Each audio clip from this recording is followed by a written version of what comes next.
যারা একদম ওই মানে হারুনের রেস্টুরেন্টে আপনার ওই মুরগি, ডাল আর ভাত আর একটু ভাজি খেয়ে যারা আন্দোলনকে নস্যাৎ করে দেওয়ার জন্য স্টেটমেন্ট দিতে পারে, সেই ধরনের লোকগুলো যখন এত হালুয়া রুটি পাচ্ছে, এটা লোক তো দারুণ, এটা কে ছাড়বে?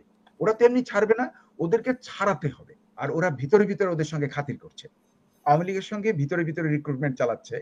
তাহলে ওরা আওয়ামী লীগের লোকরা তখন কাকে ভোট দেবে? ওদেরকেই ভোট দেবে।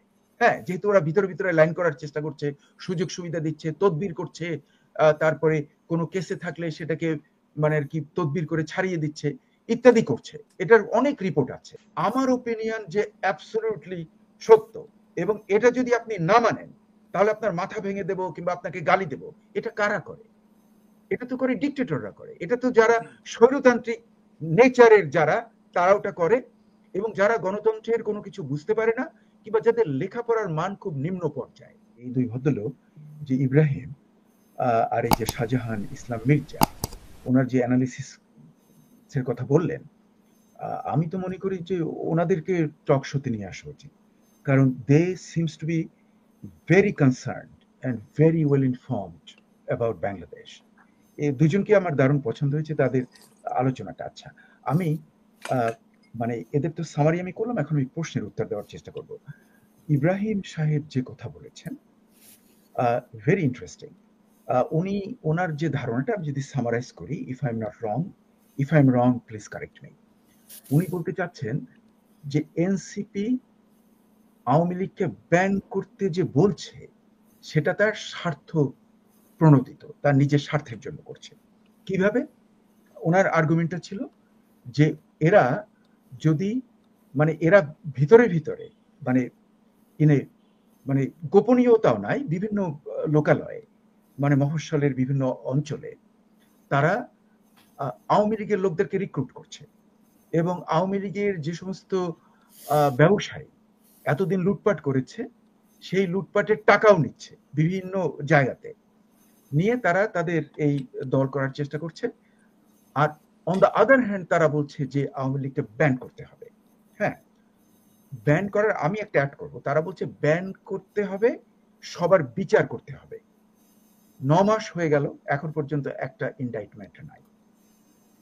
মানে এম আই রাইট? ব্যারিস্টার ভালো করে বলতে পারবেন এখন পর্যন্ত যে লিগ্যাল প্রসেসে, হ্যাঁ, একটা তো অ্যালেজড মানে ইসে, তারপরে যেটা কিন্তু তারা যে বলছে এই যে নাহিদ তো সরকারের মধ্যেই ছিল, তো নাহিদ এখন বলছে কেন সরকার থেকে কোনো উদ্যোগ নেওয়া হচ্ছে না, তখন কেন উদ্যোগ নেয়নি? না, দে আর কমপ্লিটলি ফেলিওর। ওরা কোনো আদৌ এদের আন্ডারে বিচার করতে হলে আমার মনে হয় 20-30 ইয়ার্স লাগবে। মানে যে রেটে তারা যাচ্ছে, এখন পর্যন্ত কোনো ইনডাইটমেন্ট নেই। কাজে এদের বিচারটা এরা এমনি বলছে, দে ডোন্ট মিন ইট। তাহলে তাদের উদ্দেশ্যটা কি? ব্যান করার কথা বলছে। কারণ যদি বলে যে বিচার শেষ করতে হবে, তাহলে তো এটা তো 20-30 ইয়ার্সেও শেষ হবে না। কাজে তখন তারা ভালো হালুয়া রুটি খাবে, এটাই হলো তাদের উদ্দেশ্য। এই যে পাটোয়ারি সাহেব যেটা বলছেন, আমি কিন্তু অ্যাবসলিউটলি একমত যে এদের অনেকের হাতে মানে চটি স্যান্ডেল দেখেছি, হ্যাঁ, ছবিতে। তারপরে টিউশনি করে পড়াতো, মানে জীবন চালাতো, ভাড়া দিতে পারেনি বলে ইভিকশন করেছে, মানে বাড়ি থেকে মানে অ্যাপার্টমেন্ট থেকে ভাগিয়ে দিয়েছে। কিন্তু মেস থেকে ভাগিয়ে দিয়েছে। হ্যাঁ, এখন তারা হলো মানে লাক্সারি গাড়ি চালাচ্ছে, সবকিছু পাচ্ছে। যে এই যে হালুয়া রুটিটা কিন্তু দারুণ অ্যাট্রাকটিভ যাদের কিছু নেই। হ্যাঁ, যারা একদম ওই মানে হারুনের রেস্টুরেন্টে আপনার ওই মুরগি, ডাল আর ভাত আর একটু ভাজি খেয়ে যারা আন্দোলনকে নস্যাৎ করে দেওয়ার জন্য স্টেটমেন্ট দিতে পারে, সেই ধরনের লোকগুলো যখন এত হালুয়া রুটি পাচ্ছে, এটা লোক তো দারুণ, এটা কে ছাড়বে? ওরা তো এমনি ছাড়বে না, ওদেরকে ছাড়াতে হবে। হ্যাঁ, এবং সেই ছাড়াবার জন্য দুটো পথ, একটা হলো আন্দোলনের মাধ্যমে অথবা নির্বাচনের মাধ্যমে। আমি আশা করব ডক্টর মোহাম্মদ ইউনূস নির্বাচনের মাধ্যমে এটা করবেন। আচ্ছা, এখন কথা হলো যে আওয়ামী লীগরে যে ব্যান করতে বলছে, হ্যাঁ, আমি কিন্তু আওয়ামী লীগের যারা এই 15 বছর ধরে ভয়ঙ্কর অন্যায় করেছে, তাদের আমি একদম ম্যাক্সিমাম শাস্তি চাই, মানে ম্যাক্সিমাম শাস্তি চাই। কিন্তু হচ্ছে না, তার তো কোনো বিচার হচ্ছে না। কিন্তু আওয়ামী লীগের যে কোটি কোটি লোকজন আছে, হ্যাঁ, তাদের মধ্যে আমরা জানি অনেকেই আন্দোলনে যোগদান করেছিল। মানে আমাদেরই আত্মীয় স্বজন, বন্ধু বান্ধব যারা একসময় আওয়ামী লীগ করতে কিন্তু কোনো ভাগ পায়নি, কোনো লাভ পায়নি। সবাই তো আর পায় না। 4-5 কোটি লোক কি এগুলো পায় নাকি? সরার ভাই ওখানে যে উপজেলা চেয়ারম্যান আওয়ামী লীগ করতো সে, ওই যে আমি বললাম যে ফরিদপুরে যে হয়েছে, তাহলে মানুষের তো এক সব সময় মানুষের তো বিবেক আছে। আওয়ামী লীগ যারা সবাই তো বিবেকের না, তারাই চলে আসবে অন্যদেরকে, আর আওয়ামী লীগ করবে না তারা।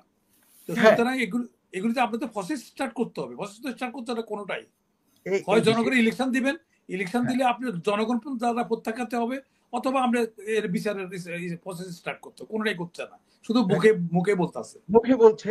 তার কারণ যে ওই যে আরেকটা যে ইব্রাহিম সাহেব যেটা বলেছেন, খুবই একটা ইন্টারেস্টিং বলছেন যে যদি ব্যান করা যায় আর যদি নির্বাচন হয়, আর ওরা ভিতরে ভিতরে ওদের সঙ্গে খাতির করছে, আওয়ামী লীগের সঙ্গে ভিতরে ভিতরে রিক্রুটমেন্ট চালাচ্ছে, তাহলে ওরা আওয়ামী লীগের লোকরা তখন কাকে ভোট দেবে? ওদেরকেই ভোট দেবে। হ্যাঁ, যেহেতু ওরা ভিতরে ভিতরে লাইন করার চেষ্টা করছে, সুযোগ সুবিধা দিচ্ছে, তদবির করছে, তারপরে কোনো কেসে থাকলে সেটাকে মানে আর কি তদবির করে ছাড়িয়ে দিচ্ছে, ইত্যাদি করছে। এটার অনেক রিপোর্ট আছে। কাজেই আমার যেন মনে হয় যে আমি ইব্রাহিম সাহেবের সঙ্গে অ্যাবসলিউটলি একমত, এবং আই এম ভেরি ইমপ্রেসড, যে আমি খুবই প্রাউড, মানে আমি খুবই গর্বিত যে বাংলাদেশের, মানে আমি জানি না যে উনি কি বাইরে আছেন কিনা। উনি বাইরে আছেন, দেশের বাইরে। আর যে কয়জন যুক্ত হন আমাদের সাথে আসলে প্রবাস থেকে বেশিরভাগ যুক্ত হন। শাহজাহান ইসলাম মির্জা, এরা যে কথা বলেন, অনেক চিন্তা ভাবনা করেন দেশের, এটা আমাকে দারুণ, মানে আর কি আমি কিন্তু আজকে গর্বে আমার বুক ফুলে যাচ্ছে। আমরা যে আলোচনা আমাদের চলছিল, হ্যাঁ, খুবই গুরুত্বপূর্ণ আলাপ, এবং আমি ব্যারিস্টার ওমর ফারুকের কথা আমি শুনলাম, তার অনেক কনসার্ন রয়েছে, এবং আমার সঙ্গে তার কতগুলো ব্যাপারে মানে অমত রয়েছে, দ্বিমত রয়েছে, আবার কতগুলো ব্যাপারে তার সঙ্গে আমার মিল রয়েছে।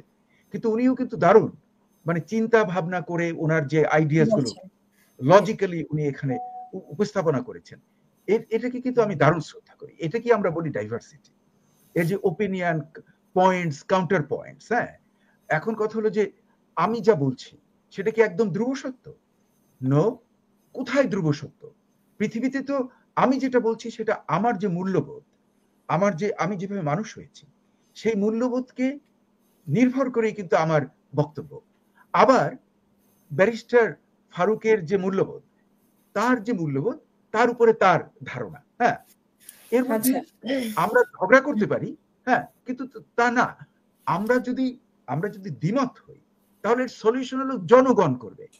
আমার মত নিয়ে আমি জনগণের কাছে যেতে পারি, ব্যারিস্টার ফারুক তার মতামত নিয়ে জনগণের কাছে যাবেন, তারা সিদ্ধান্ত নেবে যে তারা কোনটা গ্রহণ করছে।